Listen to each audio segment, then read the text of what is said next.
You're listening to the Traffic and Conversion Show. I'm your host, Michelle Fernandez, and it is time to unlock the power of this tool to save you time and money. Today, I'm sharing the most effective ways to use Chat GPT. So stay tuned.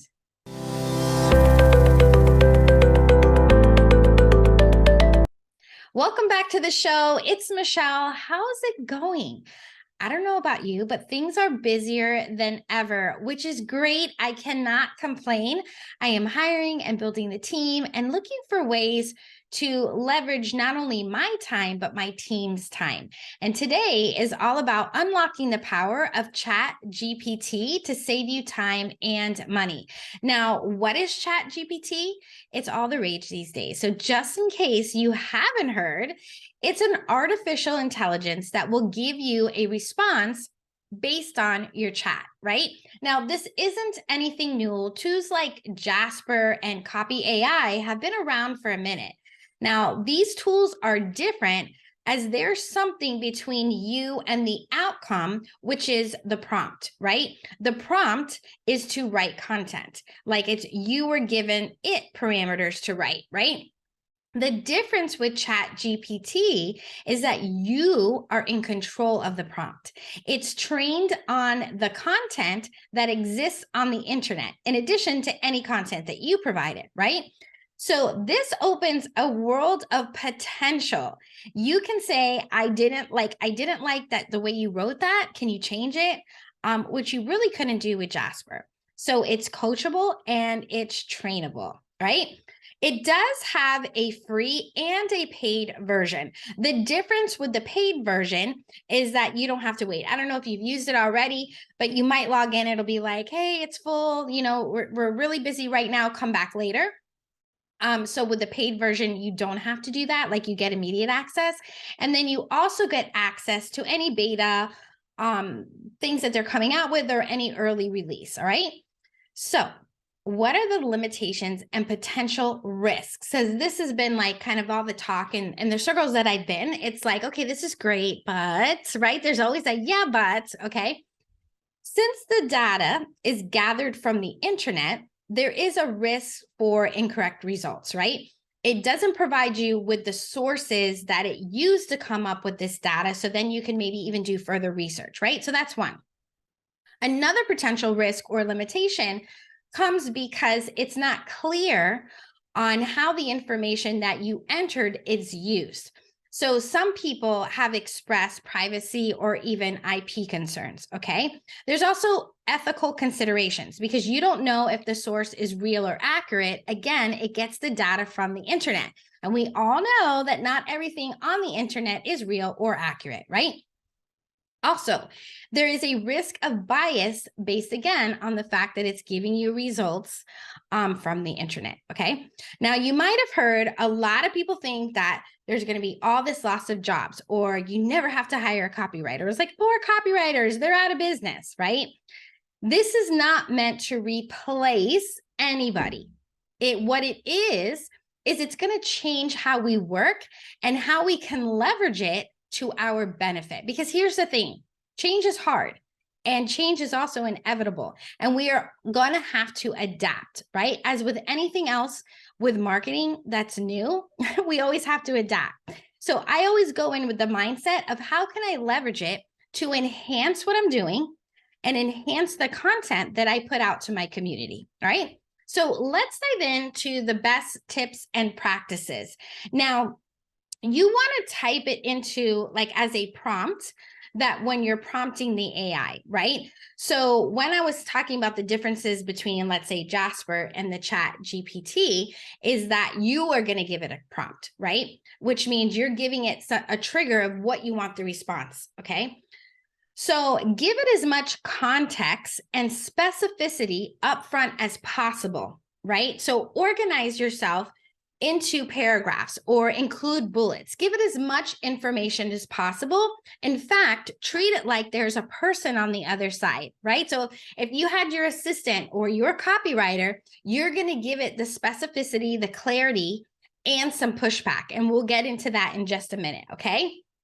Super vital to getting what you want back, right? The more that you put in and more specificity, the better results you're going to get back, right? So think of it is that if somebody else put in the same prompt, then are you going to get the same results they did? No, because you're going to give different clarification, different specificity. Okay. Number 2, push back. Tell me more about that, right? Right. Just like if someone were to come back to you, I remember like when I was in school and I would like start to write like an essay, and then I would go to the English teacher and I would say, what do you think? And then they would tell me more about this, dive into more of it, be more creative about this, right? Be more descriptive, right? That's what pushing back is. Okay. So you can say like, tell me more about this, or here's what I meant from this, or can you try again? Or can you reword this and be more specific or more compelling, right? So think about this. If you've used it before, you know exactly what I'm talking about. You enter information, right? And then it'll, I don't know, list 10 things, right? And so let's say you get to, I don't know, number 2, and you could say, hey, tell me more about, and then you copy whatever number 2 said, and you say, tell me more about this. Okay. And then it'll rewrite it or position it in a different way. That's what pushing back is. Number 3, note what worked and what didn't in the prompts for better prompting next time, right? So as you're playing with this, again, have fun with it. Don't be threatened by it. Don't be like, oh, this is so like nervous. Like have fun with it. Like you're not going to get a grade on it, right? It's not forever and ever, amen. Like have fun with it, okay? And when you're doing this, which is tip number 4, separate your Chat GPT threads for different topics. So you'll notice when you go in, you can just type in the prompt and keep typing more and more prompts. But over to the left, you are going to have a list of the different prompts, okay? So by creating a new chat, right, or a new prompt, this is the way that you can kind of keep the thread of the different topics or subtopics than you are with the initial chat. You can also see your pushback, right? And then you have it all in one nice, neat thread for you to go back to, which is going to save you time, especially when you're like, wait a minute, I want to dive deeper into that topic because this post or this ad or whatever worked. How can I like get a little bit more information out of it?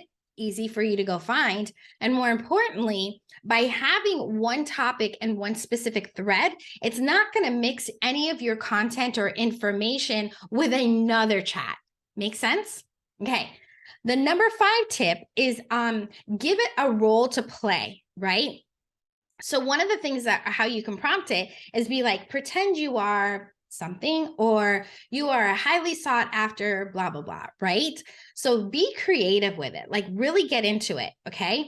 Now, when we're asking, maybe you even ask it to challenge or argue your point of view. So think of this as it's helping you and or your audience see things from a different perspective, right? So you might even say, tell me the opposite of this, right? This will help you with your objections. So we're not only looking at this to use for your copywriting, right? Or your messaging, you can also use it as your sales, right? You could be using it as a webinar, as a topic, because honestly, we might think we know what the objections are, what people say, but it might inspire something new to come up, okay? Too many people are using this as like basically a search engine, right? Or a search bot. Like they're just putting in information, like how do I 3 most whatever, right? And they get the information and they're just good with it, right?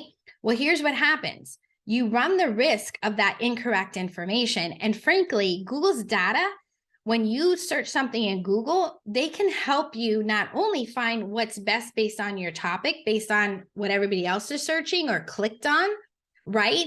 But it also gives you other articles or other videos for you to do some search. If that's what you're truly doing, to do some search, it's going to give you just more variety. You can also source where these things are coming from, okay?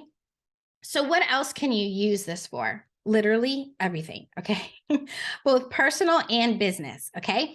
So let's dive into what you can be using this for some ideas for sales and marketing, okay? Now, all of it is you need to be very, very specific. So when I'm talking about specificity, before I give you all the uses, these could be things, when I'm talking about specificity, You can put the prompt in, okay? So before you write anything, it's like, hey, I'm a coach who coaches health and fitness women, or I'm a health and fitness coach whose clients are stay-at-home moms in their 30s with children up to the ages of 7. They struggle with getting their energy up, losing the baby weight, and looking for ways to eat healthy with their busy schedules, okay? That's pretty specific. So when I input a prompt after that, then it's going to give me specific information regarding to my client avatar or whatever specificity that you put in. Okay, so I hope that gave you some clarity when I'm talking about specificity. Okay, so let's put this in use. So I'm going to read you through some ideas or different types of cases that you can use this specifically for your business and in sales and marketing. Okay, number one is obviously general content ideas. You can also search it for better ways to understand your customer, right? So even if we just went with that example, you could be creative in asking specific information on moms at this age with children of this age, right? I'm going to read through the rest of them pretty quickly, and there's quite a bit. So you might have to come back and or press pause as I go through and jot them down, okay? So outline contents or scripts. Maybe write contents or scripts for you. Maybe it's to rewrite or refine or even proofread your content, right? How many times do I sit here building a funnel or something and I'm like, you're so close to it because you're reading it over and over that you might see it. And then later you go to look at it and you're like, oh, I have a typo there, right? So this could be something perfect for you to use to proofread it. Repurposing your content, right? Turn it into something else. So how can you take maybe a blog post and then make it into short form content, right? Let's say it's either, we talked about repurposing, maybe making copy more persuasive or compelling, really, really good for sales. Make your copy more clear or written towards a specific avatar. Brainstorm headlines. Do some research for you, right? Find studies that were done on your topic. Definitely you want to make sure that you double check where you're getting these statistics from. Maybe it's writing an analog, ideas for ad copy and creative, identify trends or gaps in your industry or your niche, keyword research, competitive research, summary of the data, right? Maybe it's even create some sort of a survey lead magnet, right? There's so many different ideas. I could keep going on and on. Also too, like, I don't know about you, but like naming things sometimes is a little bit challenging for me when it's like, how do I come up with a name for, that sounds super cool for this module or this framework, right? You could do all that kinds of stuff. Also ideas for FAQs, right? Maybe even we talked about objections or potential objectives, ideas for visual creative, right? Like images, carousels, things like that. Outlines for your presentations, webinars, workshop, like the list is literally endless. And then when you push back, you're asking them to rewrite things, right? So maybe you want to say, hey, can you rewrite this and make it more of something or less than something? So let me tell you about what I mean about more or less, okay? Again, with specificity. So we want it to be more persuasive, maybe more informative, more or less descriptive, right? Maybe more or less humorous or action oriented, right? Because you want people to take action to do this thing, right? Maybe it's even more or less empathetic and also more or less concise. All right.